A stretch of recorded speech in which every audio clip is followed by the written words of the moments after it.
بسم الله الرحمن الرحيم.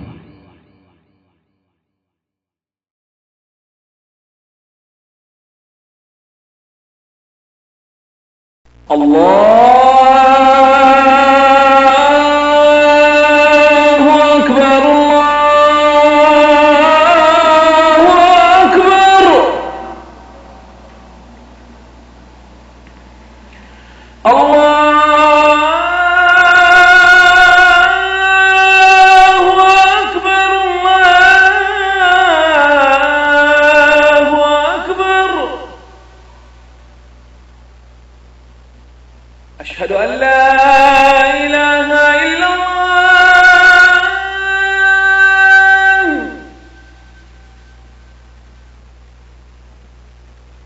أشهد أن لا إله إلا الله.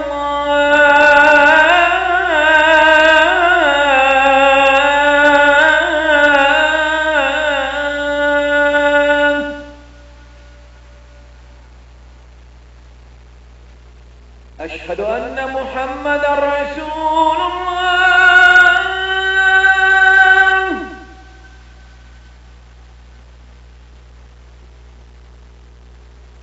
أشهد أن محمدا رسول الله.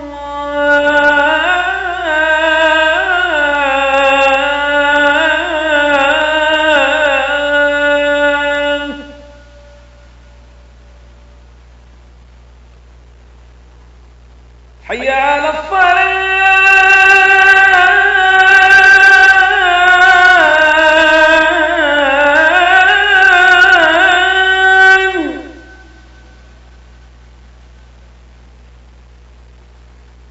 حي على الصلاة.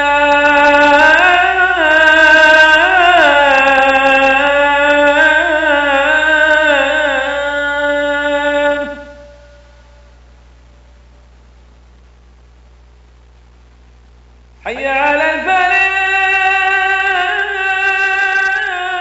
عليكم ورحمة الله وبركاته.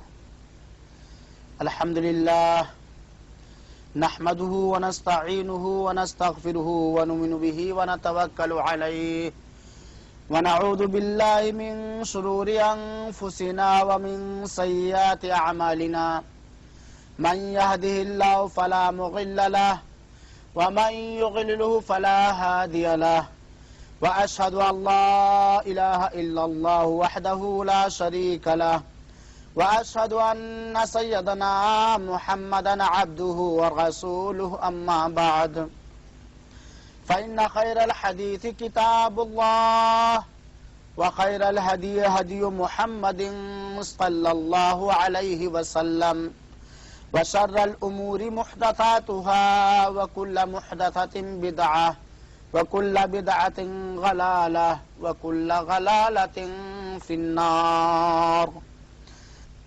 أعوذ بالله من الشيطان الرجيم. بسم الله الرحمن الرحيم. هو الذي أرسل رسوله بالهدى ودين الحق ليظهره على الدين كله وكفى بالله شهيدا. يا أيها النبي إنا أرسلناك شاهدا ومبشرا ونذيرا وداعيا إلى الله بإذنه وسراجا منيرا. حاضرین کرام، اسلامی بھائیوں، معزز ساتھیوں اور دوستوں،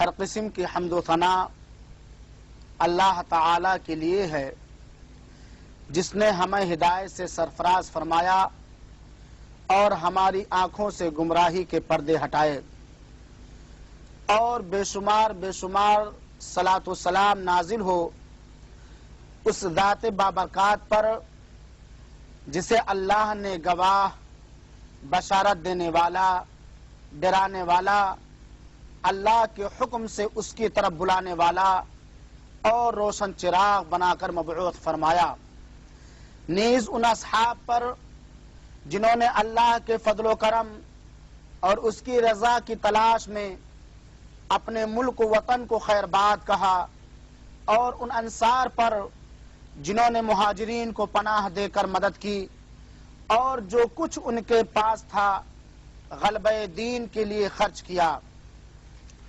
یہ بات ہم پر پوشیدہ اور مخفی نہیں کہ سلف کی تاریخ اور عہد رفتہ کے قصے تعلیم و تہذیب سکھانے کے لیے سب سے بہترین چیز ہے، خصوصاً ہمارے نبی محمد صلی اللہ علیہ وسلم کی تاریخ میں، اور آپ نے دعوت حق دیتے ہوئے اپنی قوم سے جو تکلیفیں اٹھائیں اور اپنا وطن چھوڑ کر جس صبر عظیم کا مظاہرہ کیا، وہ سب مسلمانوں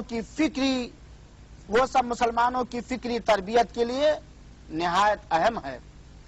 اس سے مسلمانوں کو اس بات کی رہنمائی ملتی ہے کہ کس بات کی اتباع ہونی چاہیے اور کس بات سے اجتناب کرنا چاہیے، تاکہ انہیں بھی سیادت و قیادت کا وہ مرتبہ بلند حاصل ہو جو ان کے سابقین کو حاصل ہوا، خصوصاً احکام سے متعلق امور میں، تاکہ متنفر نفوس کو اپنی طرف کھینچنا اور ٹوٹے ہوئے دلوں کو جوڑا جا سکے، متنفر نفوس کو اپنی طرف کھینچا جا سکے اور ٹوٹے ہوئے دلوں کو جوڑا جا سکے، نیز فوجوں کی کمانڈنگ سے متعلق، تاکہ دشمنوں پر فتح و غلبہ نصیب ہو اور دلوں کو اس طریقے پر ثابت قدمی نصیب ہو جس پر نبی صلی اللہ علیہ وآلہ وسلم نے ہمیں چھوڑا ہے،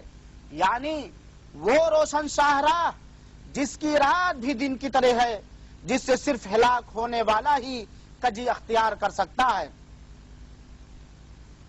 اللہ رب العالمین نے ہمیں اور آپ کو دین اسلام پر چلنے کی توفیق عطا فرمائی، اور یقیناً رسول اکرم صلی اللہ علیہ وسلم کی سیرت طیبہ ہر مسلمان کے لیے اس کی زندگی کے تمام امور اور اس کی زندگی کے تمام گوشے میں ایک بہترین اسوہ اور ایک بہترین نمونہ ہے۔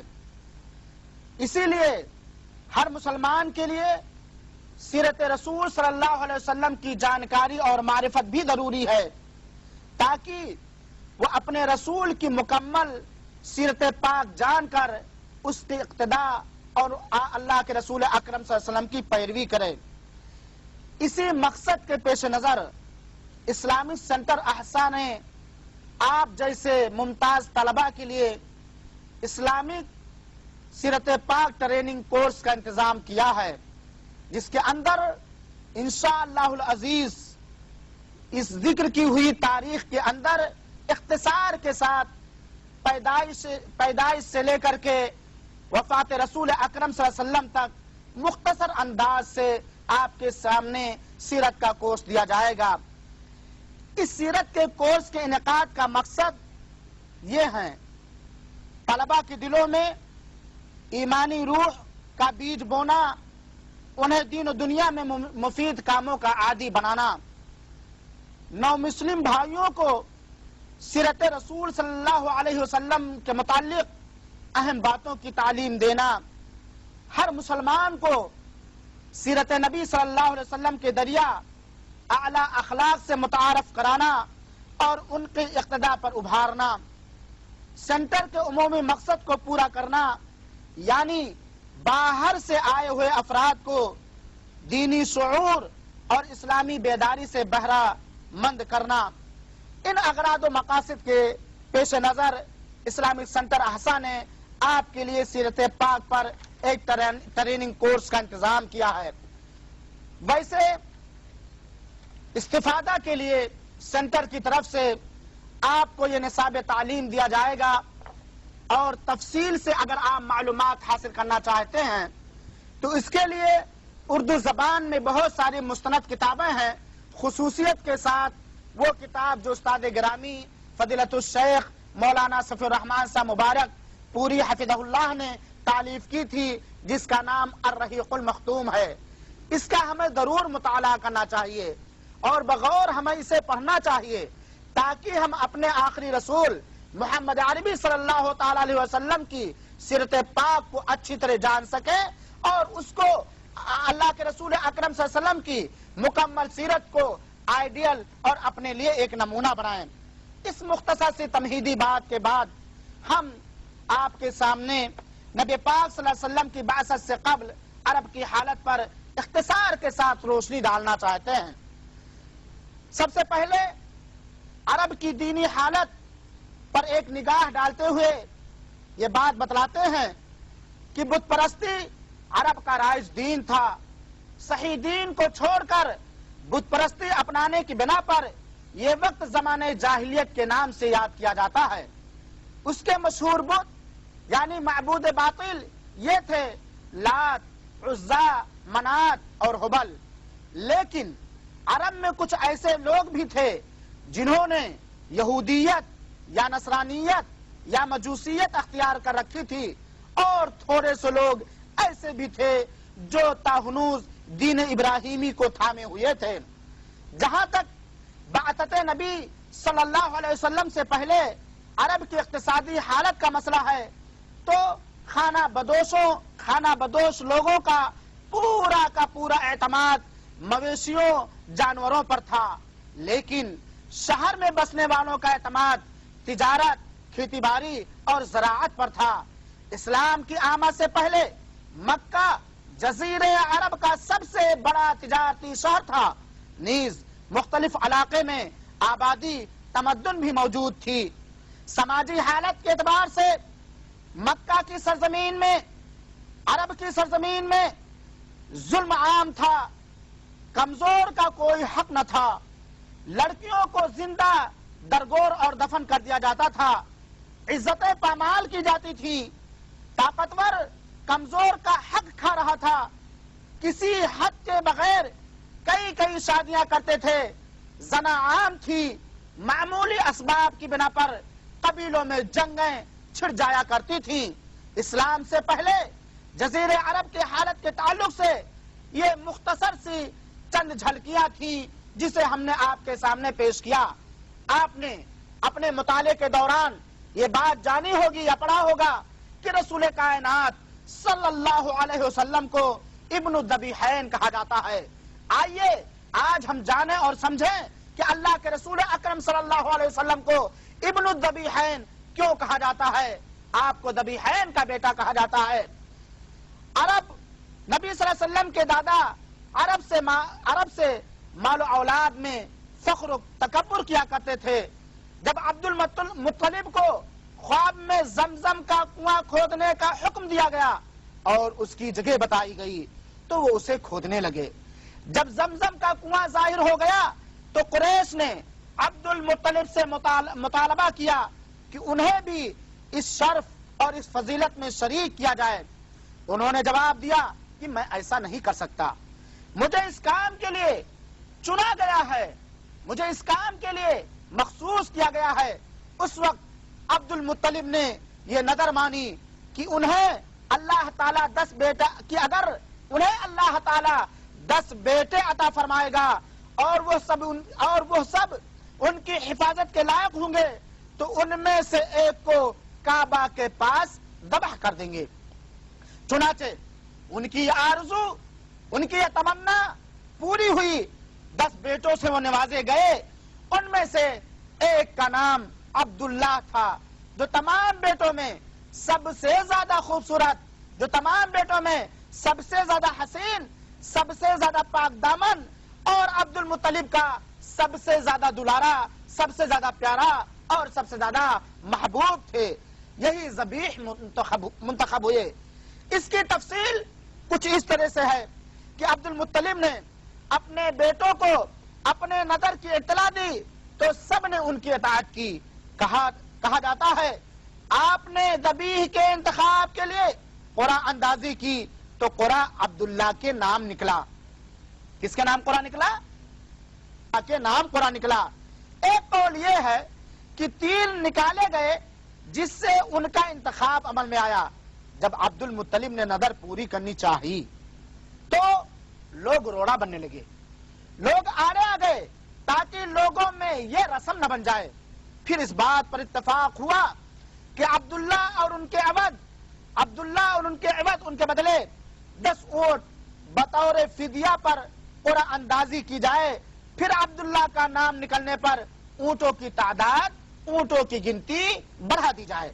چنانچہ قرعہ اندازی کی گئی اور بار بار عبداللہ کا نام نکلتا رہا۔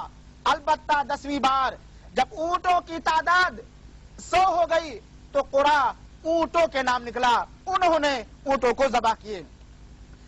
عبد المطلب کو ان کے تمام بیٹوں میں سب سے زیادہ عبداللہ سب سے زیادہ چہیتے تھے، خصوصاً قربانی کے اس واقعے کے بعد جب عبداللہ بڑے ہو گئے، ان کے والد نے ان کے لیے قبیلہ بنو زہرہ کی آمنہ بنت وہب نامی ایک خاتون کا انتخاب کر کے ان سے عبداللہ کی شادی کر دی۔ اس طرح نبی کریم صلی اللہ تعالی علیہ وآلہ وسلم ذبیح اول اسماعیل علیہ السلام سے ہیں، جن کو ذبح کر کے ابراہیم علیہ السلام نے اپنا خواب سچ کر دکھایا تھا، جیسا کہ قرآن پاک میں اللہ تعالیٰ نے ان کا قصہ بیان فرمایا ہے۔ سورہ صافات کی آیت نمبر 102 سے لے کر کے 107 تک کے لیے 107 تک ہمیں پڑھنے اور مطالعہ اور اس کا ترجمہ و مفہوم سمجھنے کے لائق ہے۔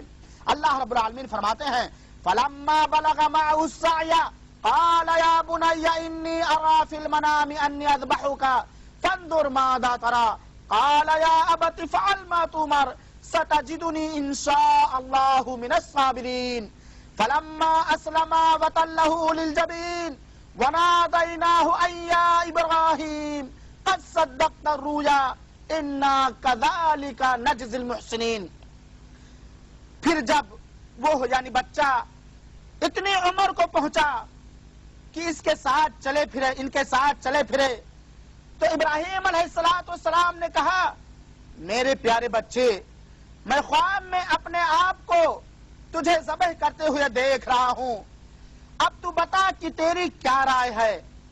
بیٹے نے جواب دیا کہ ابو جان جو حکم ہوا ہے اسے بجا لائیے، انشاءاللہ تعالی آپ مجھے صبر کرنے والوں میں سے پائیں گے۔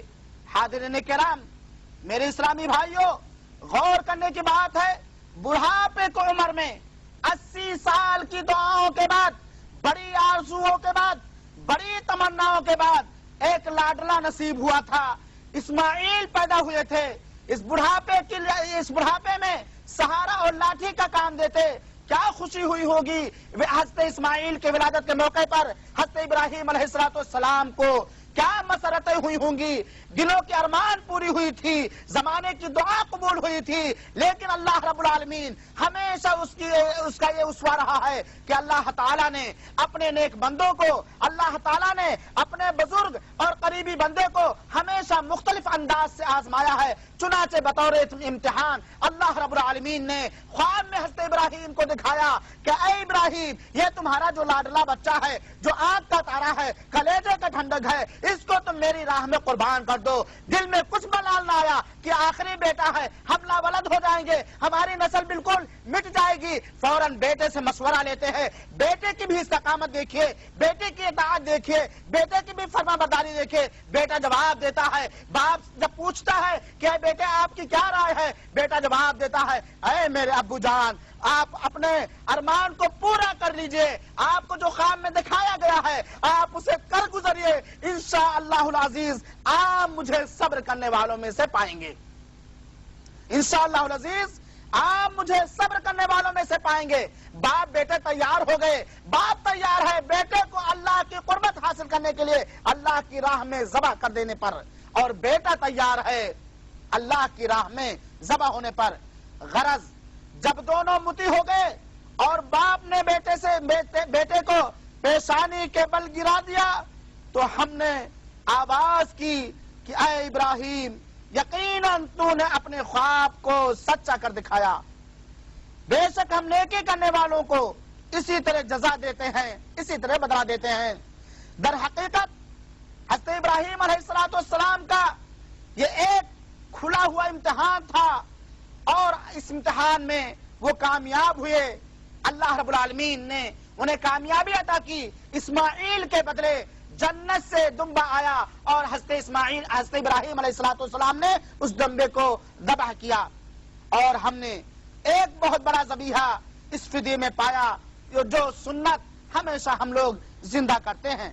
اسی وجہ سے اللہ کے رسول اکرم صلی اللہ علیہ وسلم کو ابن الذبیحین کہا جاتا ہے، کیونکہ آپ کی نسل حضرت اسماعیل علیہ السلام سے جا کے ملتی ہے، اور حضرت اسماعیل علیہ السلام کو حضرت ابراہیم علیہ السلام نے اللہ کی راہ میں قربان کرنے کا پختہ ارادہ کیا تھا. اور دوسری وجہ ابن الذبیحین کہی جانے کی یہ ہے کہ عبداللہ جو آپ کے والد تھے وہ بھی اللہ انہی کے نام قرآن نکلا کرتا تھا، اس وجہ سے اللہ کے رسول اکرم صلی اللہ علیہ وسلم کو ابن الذبیحین کہا جاتا ہے. اللہ کے رسول اکرم صلی اللہ علیہ وسلم کے والد محترم کا انتقال پرملال. رسول اللہ صلی اللہ علیہ وسلم اپنی ماں کے پیٹ میں 3 ماہ کے تھے کہ آپ کے والد عبداللہ ایک تجارتی قافلہ کے ساتھ شام کی طرف نکلے. واپس ہوتے ہوئے بیماری کا شکار ہو گئے. مدینہ میں قبیلہ بنو نجار میں اپنے ماموں کے پاس ٹھہر گئے. وہی آپ کی مدت مقررہ آ پہنچی اور وہیں پر دفن کر دیے گئے. اور جب حمل کی مدت پوری ہو گئی، پیدائش کے دن قریب آنے لگے اور درد ذہن شروع ہوا، مگر آپ کی والدہ آمنہ نے وہ درد محسوس نہ کیا جو عام طور پر ڈلیوری کے وقت، وضع حمل کے وقت عورتیں محسوس کیا کرتی ہیں. چنانچہ سوموار کا دن تھا، ربیع الاول کی 9ویں تاریخ تھی، عام الفیل کا سن 1 تھا، یعنی 1 عام الفیل راج قول کے مطابق، اور 20 یا 22 اپریل سن 571 عیسوی کو رسول کائنات محمد عربی صلی اللہ تعالی وسلم آمنہ کے پیٹ سے اس دھرتی پر اس دنیا کے اندر پیدا ہوتے ہیں. رسولوں کے سردار محمد صلی اللہ علیہ وسلم مکہ میں بنی ہاشم کی گھاٹی میں پیدا ہوئے. آپ کی پیدائش اور ولادت کے بعد آپ کی والدہ نے آپ کے دادا عبد المطلب کو پوتے کی خوشخبری بھیجی. آپ بہت خوش ہوئے، دادا عبد المطلب بہت خوش ہوئے اور پوتے کو لے کر کعبہ گئے، اللہ سے دعا مانگی اور اللہ کا شکر ادا کیا. آپ کا نام محمد رکھا. عرب میں یہ نام معروف نہ تھا. آپ کے نام سے پہلے جو آپ کا نام محمد دادا نے رکھا تھا، یہ نام عرب کے اندر معروف و مشہور نہ تھا. اور عرب کی عادت کے مطابق اللہ کے رسول اکرم صلی اللہ تعالی وسلم کا 7ویں دن ختنہ بھی ہوا. آپ نے اپنے مطالعے کے درمیان کئی بار سنا ہوگا واقع فیل کا واقعہ، ابرہہ کا واقعہ، اور جس پر الم تری کیف فعل ربک باصحاب الفیل، یہ جب آپ پڑھتے ہوں گے تو آپ کے ذہن و دماغ میں یہ سوالات پیدا ہوتے ہوں گے کہ واقع فیل کیا ہے، ابرہہ کا واقعہ کیا ہے. آئیے ہم آپ کے سامنے واقع فیل کا خلاصہ پیش کرتے ہیں. ابرہہ حبشی جو یمن پر نجاشی کا نائب تھا. ابرہہ حبشی یمن پر نجاشی کا نائب تھا. جب اس نے عرب کو کعبہ کا حج کرتے دیکھا تو اس نے سرزمین صنعاء میں ایک بہت بڑا کنیسہ تعمیر کیا تاکہ انہیں کعبہ کے بجائے اس طرف پھیر دے. عرب کو کعبہ کے بجائے اس کنیسہ کی طرف پھیر دے. عرب کے ایک قبیلے بنو کنانہ کے ایک شخص نے جب یہ بات سنی تو اندھیری رات میں اس کنیسہ کے اندر داخل ہوا اور اس کی دیواروں پر گندگی پوت دی. پوری دیواروں پر، کنیسہ کی پوری دیواروں پر اس نے گندگی اور میل و کچیل لیپ دیا، پوت دیا. ابرہہ کو جب اس واقعے کی خبر ہوئی تو غیظ و غضب سے بھڑک اٹھا اور 60,000 کا لشکر جرار لے کر کعبہ کو ڈھانے کے لیے چل پڑا. کس کو ڈھانے کے لیے چل پڑا؟ اللہ کے گھر کو ڈھانے کے لیے چل پڑا. ابراہیم کی نشانی کو مٹانے کے لیے چل پڑا. اسماعیل کی نشانی کو ملیامین کرنے کے لیے چل پڑا. وہ گھر جو اللہ رب العالمین کا سب سے معظم گھر ہے، اس گھر کو ڈھانے کے لیے، منہدم کرنے کے لیے چل پڑا. خود اپنے لیے اس نے ایک بہت بڑا ہاتھی منتخب کیا. لشکر میں کل 9 ہاتھی تھے. وہ برابر چلتا رہا حتیٰ کہ مکہ کے قریب پہنچ گیا. اس نے اپنا لشکر تیار کر کے مکہ میں داخل ہونا چاہا، لیکن ہاتھی بیٹھ گیا. جس ہاتھی پر ابرہہ سوار تھا وہ ہاتھی بیٹھ گیا. اسی دوران اللہ تعالیٰ نے ان پرندوں کے جھنڈ بھیج دیے جو انہیں مٹی اور کنکڑی کی کنکڑیاں مار رہے تھے، بس انہیں کھائے ہوئے بھس کے مانند بنا دیا. یہ اللہ کا گھر تھا، اللہ کے دو بزرگ نبیوں نے بنایا تھا. اسماعیل اور ابراہیم کی نشانی تھی اس روئے زمین پر، جو پورے مسلمانوں کا قبلہ قرار دیا گیا. اس گھر کی حفاظت اللہ رب العالمین نے ابرہہ کے اس ظالمانہ لشکر سے کیا، اور ابرہہ کو پوری انسانیت کے لیے ایک بہترین عبرت کا سامان بنا دیا. ہر پرندے کے ساتھ چنے کے دانے کی طرح 3 کنکڑیاں تھیں، ایک چونچ میں اور 2 پیروں میں. وہ کنکڑی جسے لگتی اس کے عضو، اس کے تمام اعضاء جہاں پر لگتی کٹ کٹ کر گر جاتے اور وہ ہلاک ہو جاتا. وہ سب بھاگ نکلے. اللہ کی مار کے آگے کون بچتا بھائی؟ اور اللہ کے ہاں دیر ہے اندھیر نہیں. اللہ کی لاٹھی میں آواز نہیں ہے. وہ سب بھاگے اور بھاگ نکلے، راستے میں ہلاک ہو گئے. ابرہہ پر اللہ تعالی نے ایسی بیماری بھیج دی جس سے اس کی انگلیاں جھڑ گئیں، اور وہ صنعا پہنچتے مرغی کا بچہ یعنی چوزے کی طرح ہو گیا. پھر وہیں پر وہ ہلاک و برباد اور مر گیا. ادھر قریش اس عظیم لشکر کے خوف اور دہشت سے اپنی جان بچانے کے لیے گھاٹیوں میں، وادیوں میں بکھر گئے، پہاڑوں میں پناہ لے رکھی تھی. جب لشکر عذاب کا شکار ہو گیا تو امن و امان کے ساتھ اپنے گھروں کو واپس لوٹ آئے. اور یہ واقعہ فیل ابرہہ کا واقعہ نبی کریم صلی اللہ علیہ وسلم کی ولادت سے، پیدائش سے 50 دن پہلے کا ہے. یہ ہے ابرہہ کا مختصر سا واقعہ. اللہ کے رسول اکرم صلی اللہ علیہ وسلم جب پیدا ہوئے تو آئیے سنیں کہ آپ کی رضاعت کس خاندان میں اور آپ کی تربیت، پہلی تربیت کہاں پر کس خاندان میں ہوئی. گویا یوں کہہ سکتے ہیں کہ نبی پاک صلی اللہ تعالی علیہ وسلم قبیلہ بنو سعد میں. عرب کا یہ دستور اور رواج تھا کہ وہ اپنی اولاد کی رضاعت کے لیے، اپنی اولاد کو دودھ پلانے کے لیے انہیں دیہات بھیج دیا کرتے تھے، تاکہ صاف اور سادہ زندگی کے ساتھ بدن کی صحیح نشوونما ہو. محمد صلی اللہ علیہ وسلم کے پیدائش کے وقت قبیلہ بنو سعد بن بکر کے دیہات کی بہت ساری عورتیں آئیں، اور اس غرض سے آئیں کہ تاکہ رضاعت پر کسی بچے کو لیا جائے کرائے پر اور انہیں دودھ پلا کر کے کرایہ حاصل کیا جائے. چنانچہ قبیلہ بنو سعد بن بکر کے دیہات سے اس غرض سے ایک جماعت، ایک ٹولی، ایک گروہ مکہ پہنچی. تمام عورتوں نے گھروں کا چکر لگایا، گھروں کا چکر لگانے لگی. وہ سب محمد صلی اللہ علیہ وسلم کی یتیمی اور غریبی دیکھ کر آپ کو نظر انداز کر رہی تھیں. اللہ کے رسول اکرم صلی اللہ علیہ وسلم یتیم تھے، باپ کا انتقال پیدائش سے پہلے ہو چکا تھا، اور آپ غربت کے غریب خاندان میں پیدا ہوئے تھے. غربت کی زندگی بسر ہو رہی تھی، اور عورتیں مالداروں کے بچوں کو لیا کرتی تھی، اور خصوصاً ان بچوں کو لیا کرتی تھی جن کے باپ زندہ ہوں، اس لیے کہ ان لوگوں کو انعام و اکرام، داد و دہیش وہ ان کے بچوں کے باپ ہی سے ملتا تھا. چنانچہ ساری عورتیں جو اس زمرے میں گروپ میں آئی تھیں، ساری کی ساری اللہ کے رسول اکرم صلی اللہ علیہ وسلم کے پاس سے گزری، اور سب لوگوں نے نظر پھیر لیا، کسی نے لینا گوارا نہ کیا.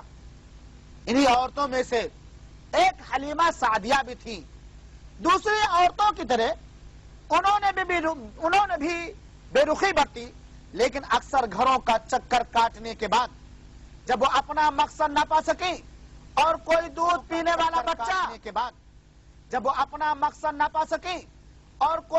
پینے والا بچہ اپنے ساتھ لے جانے کے لیے انہیں نہ مل سکا، تو اس کی مزدوری سے ان کی تنگ گزران اور مشکلات زندگی کی خصوصاً اس قحط زدہ سال میں کچھ تخفیف ہوتی. اس وجہ سے آپ آئیں اور محمد صلی اللہ علیہ وسلم کو رضاعت پہ لینے کے لیے تیار ہو گئیں. لہذا اسی وجہ سے وہ دوبارہ آمنہ کے گھر پلٹ آئیں اور یتیم بچہ معمولی اجرت ہی پر لینے پر راضی ہو گئیں. حلیمہ کی قسمت جاگی. حلیمہ کی قسمت بیدار ہو گئی. اللہ کے رسول اکرم صلی اللہ علیہ وسلم کو حلیمہ نے معمولی اجرت پر دودھ پلانے کے لیے لیا. حلیمہ اپنے شوہر کے ساتھ ایک نہایت ہی دبلی پتلی اور نہایت ہی سست رفتار گدھی پر سوار ہو کر آئی تھی. واپس لوٹتے ہوئے جبکہ رسول اکرم صلی اللہ علیہ وسلم ان کے گودوں میں کھیل رہے تھے، گدھی، وہ سست رفتار گدھی نہایت ہی تیز دوڑ رہی تھی اور تمام چوپایوں کو اپنے پیچھے چھوڑے جا رہی تھی. گرد کو اڑاتے ہوئے، تمام کو پار کرتے ہوئے سب کو اپنے پیچھے چھوڑے جا رہی تھی. جس پر راہ کے تمام ساتھی نہایت تعجب کیا کرتے تھے اور کہہ رہے تھے، حلیمہ یہ وہی گدھی ہے جسے تو لے کر کے آئی تھی. حلیمہ بیان کرتی ہیں اللہ کے رسول اکرم صلی اللہ علیہ وسلم کی برکت دیکھیں.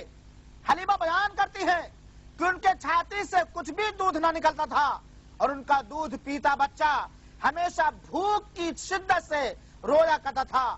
لیکن جب حلیمہ سعدیہ نے رسول اکرم صلی اللہ تعالی علیہ وآلہ وسلم کو اپنے سینے سے لگایا اور دودھ پلانے کے لیے اپنے گود میں لیا تو حلیمہ سعدیہ کا سینہ دودھ سے ابل پڑا. حلیمہ کا یہ بھی بیان ہے کہ بنو سعد کی سرزمین سوکھا اور قحط سے دوچار تھی.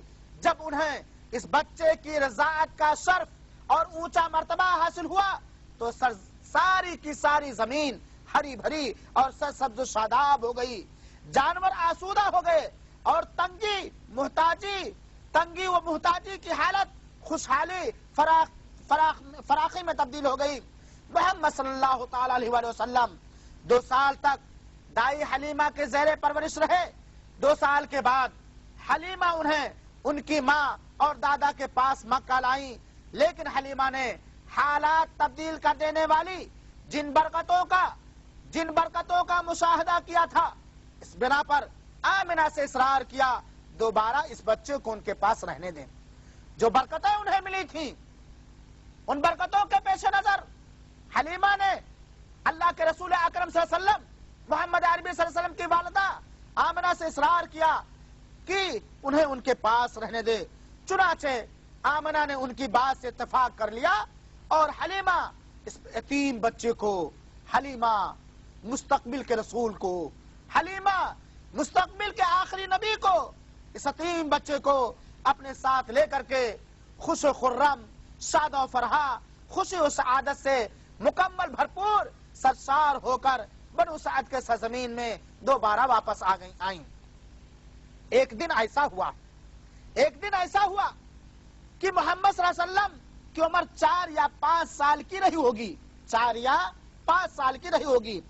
آپ خیموں سے دور اپنے رضائی بھائی کے ساتھ کھیل رہے تھے. حلیمہ کا بیٹا دوڑتا ہوا اپنی ماں کے پاس آیا. اس کے چہرے سے گھبراہٹ، حیرانی، پریشانی بالکل آیا اور ظاہر تھی. اس نے ان سے اپنے قریشی بھائی کو بچانے کے لیے کہا. انہوں نے معاملہ پوچھا تو بچہ نے کہا، میں نے 2 سفید پوش آدمیوں کو دیکھا جو انہیں ہمارے درمیان سے پکڑ لے گئے اور انہیں لٹا کر ان کا سینہ چاک کر رہے ہیں. ابھی وہ اپنی بات پوری بھی نہ کر پایا تھا. حلیمہ بے قرار ہو گئی. حلیمہ یہ امانت لے کر کے آئی تھی تربیت کے لیے اور برکت حاصل کرنے کے لیے، اجرت کے لیے. جب حلیمہ نے سنا اللہ کے رسول اکرم صلی اللہ علیہ وسلم کے سینے مبارک کے چاک کرنے کا واقعہ تو حلیمہ بے قرار ہو گئی. نہایت تیزی کے ساتھ دوڑتی بھاگتی ہوئی محمد صلی اللہ علیہ وسلم کے پاس گئی. انہیں اپنی جگہ پر بالکل بے حس و حرکت پایا. چہرے پر زردی، اللہ کے رسول اکرم صلی اللہ علیہ وسلم کے چہرہ زرد ہو چکا تھا. چہرے پر مکمل زردی چھائی ہوئی تھی، رنگ اترا ہوا تھا. نہایت پیار بھرے انداز میں، نہایت شفقت بھرے انداز میں حلیمہ سعدیہ نے اللہ کے رسول محمد صلی اللہ علیہ وسلم سے پوچھا، کیا بات ہوئی بیٹے، کیا بات ہوئی؟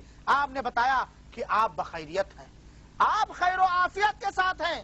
نیز آپ صلی اللہ علیہ وسلم نے بتایا کہ سفید کپڑے پہنے ہوئے 2 لوگوں نے آپ کو پکڑا، آپ کا سینہ چاک کیا، آپ کا سینہ پھاڑا، آپ کا دل نکالا، اس سے ایک کالا لوتھڑا نکالا اور نکال کر باہر پھینک دیا، پھر دل کو زمزم کے ٹھنڈے پانی سے دھویا، پھر اندر واپس رکھ دیا، پھر سینے پر ہاتھ پھیرا اور جگہ چھوڑ کر نگاہوں سے اوجھل ہو گئے۔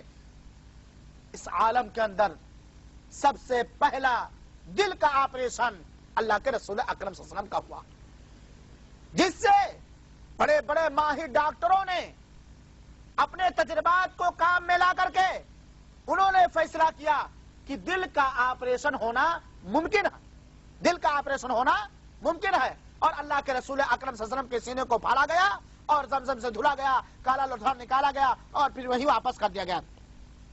حلیمہ سعدیہ نے بہتیرا کوشش کی کہ جہاں سینہ مبارک کو چاک کیا گیا ہے، پھاڑا گیا ہے، دیکھے کہ کیا وہاں کوئی نشانی بھی موجود ہے، ٹاکا لگانے کا، سلنے کا، کوئی سلنے کی، ٹاکا لگانے کی کوئی علامت اور نشانی بھی موجود ہے۔ لاکھ کوشش کی لیکن کوئی سراغ انہیں نہ ملا۔ پھر محمد صلی اللہ علیہ وسلم کو خیموں کی طرف لے آئیں اور دوسرے دن صبح کا اجالا ہوتے ہی محمد صلی اللہ علیہ وسلم کو لے کر مکہ کا رخ کیا کہ بھائی یہ حادثہ ہوا ہے، یہ آپ امانت ہے، ہم ان کے والدہ کے پاس واپس کر دیں یہ امانت۔ آپ کی ماں کو بے وقت حلیمہ کی واپسی پر بہت تعجب ہوا، کیونکہ اس سے قبل وہ بچہ کو اپنے پاس رکھنے کے لیے نہایت خواہش مند تھی۔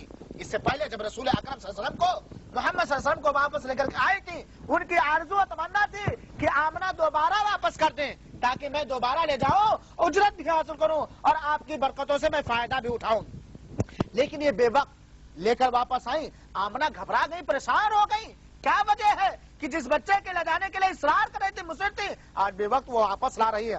آپ نے وجہ پوچھی، دریافت کیا، سبب دریافت کیا، تو نہایت بڑے اصرار کے بعد، بار بار پوچھنے کے بعد حلیمہ سعدیہ نے شق صدر کا واقعہ سنایا، اللہ کے رسول اکرم صلی اللہ علیہ وسلم کے سینے مبارک کے پھاڑے جانے کا واقعہ سنایا۔ آپ یہ بات جانتے ہیں کہ کل نفس ذائقۃ الموت، ہر ایک کو موت کا مزہ چکھنا ہے۔ اللہ کے علاوہ اس دنیا کے اندر جو بھی آیا ہے کسی کو بقا اور دائمی زندگی نہیں دی گئی ہے۔ اللہ کی ذات جو ہمیشہ سے ہے ہمیشہ رہے گی، سب کو مرنا ہے۔ اللہ کے رسول کے والد عبداللہ کا انتقال پیدائش سے پہلے ہو گیا، آپ کا سہارا تھی آپ کی والدہ محترمہ آمنہ، لیکن آمنہ اپنے متوفا شوہر کی یاد وفا کے لیے یثرب میں ان کے قبر کی زیارت اور بنو نجار کے ان کے ماموں سے ملاقات کے لیے نکلی۔ ان کے ساتھ میں ان کے یتیم بیٹے محمد صلی اللہ علیہ وسلم اور ان کی نوکرانی خادمہ ام ایمن اور ان کے سرپرست عبد المطلب تھے۔ وہاں ایک ماہ ٹھہری، واپس ہوتے ہوئے راستے میں مکہ اور مدینہ کے درمیان ابوا نامی ایک مقام پر مدت مقررہ آ پہنچی، جو متعین زندگی دے کر پیدا کی گئی تھی، وہ فکس ٹائم پوری ہو گئی اور مدت متعینہ مقرر مدت پوری ہو گئی، وہیں پر وہ انتقال کر گئی اور انہیں وہیں پر دفن کر دیا گیا۔ اس طرح محمد صلی اللہ علیہ وسلم ابھی 6 برس ہی کے تھے کہ انہوں نے اپنی ماں کو بھی الوداع کہہ دیا، ماں کو دفنایا اور ام ایمن، دادا عبد المطلب اور رسول اکرم صلی اللہ علیہ وسلم سارے کے سارے یہ آمنہ کو دفنا کر کے وہاں سے واپس آ گئے۔ آپ نے یتیمی کی زندگی گزاری، آپ نے یتیمی کی زندگی گزاری، غربت کی زندگی گزاری۔ اللہ کے رسول اکرم صلی اللہ علیہ وسلم کی ماں کے انتقال کے بعد دادا کی سائے شفقت ہمیشہ رہی۔ شفیق چچا نے آپ کی مکمل کفالت کی۔ دادا عبد المطلب کی ذمہ داری بہت بڑھ گئی، عبداللہ تو پہلے ہی انتقال کر گئے تھے۔ آمنہ بھی محمد صلی اللہ علیہ وسلم کو چھوڑ کر اللہ کو پیاری ہو گئی۔ اب دادا عبد المطلب کی ذمہ داری بہت بڑھ گئی، چنانچہ انہوں نے آپ کی کفالت و پرورش کی، آپ پر اپنی محبت کا سایہ دراز رکھا۔ ابھی محمد صلی اللہ علیہ وسلم 8 سال 2 مہینے 10 دن کے ہوئے تھے کہ آپ کے دادا عبد المطلب کا بھی انتقال ہو گیا۔ پھر آپ کے چچا ابو طالب نے اپنی غریبی اور بچوں کی بڑی تعداد کے باوجود بھی آپ کی کفالت کی، آپ کو پالا پوسا، آپ کے لیے سہارا بنے، اور پوری زندگی ابو طالب نے رسول اکرم صلی اللہ تعالی وسلم کی خدمت کی اور آپ کے لیے ایک سہارا بنے رہے۔ آپ کے چچا اور چچی نے آپ کو اپنے ایک بیٹے کی طرح سمجھا، اس یتیم بچے کو بھی اپنے چچا سے بڑی حد تک الفت و محبت ہو گئی تھی۔ صداقت و امانت پر آپ کی تربیت ہوئی تھی، آپ کی نشوونما ہوئی تھی، یہاں تک کہ آپ کو اسی کا لقب دیا گیا، یہی آپ کی پہچان ٹھہری، یہی آپ کا شناخت بن گیا۔ جب کہا جاتا کہ امانت دار آ گئے تو لوگ جان لیتے کہ محمد صلی اللہ علیہ وسلم آ گئے ہیں۔ اللہ کے رسول اکرم صلی اللہ علیہ وسلم اپنے چچا ابو طالب کی زیر کفالت پلے بڑھے اور جوان ہوئے۔ جب آپ صلی اللہ علیہ وسلم جوان ہو گئے تو آپ نے